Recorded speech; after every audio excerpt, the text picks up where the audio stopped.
control, including banning open carry in response to the Panthers.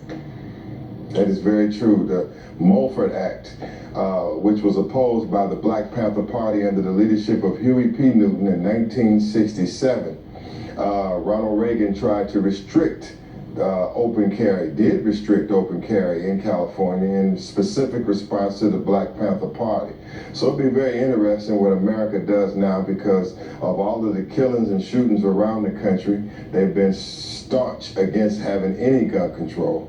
And so now that the word is getting out that certain Black or African American groups are exercising their Second Amendment rights, we're going to be looking carefully to see whether they will switch their position and start advocating for gun control now that is recognized that African Americans are embracing their Second Amendment rights.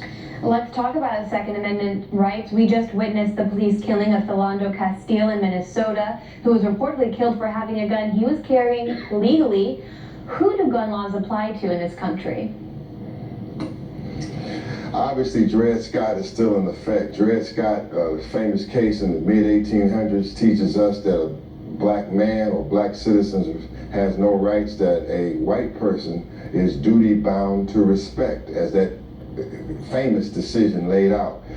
It doesn't appear, we do not have the same rights. Philando Castile, I don't know whether he was killed because he acknowledged to the police that he had a lawful handgun, or he was just killed like many of us are for reaching in his pocket for his wallet. Either way, the black man, the black citizen, is not given the benefit of the doubt. He is not given the same treatment. If you're talking about Second Amendment rights here, whites are advocating and practicing their Second Amendment rights everywhere, all over the country.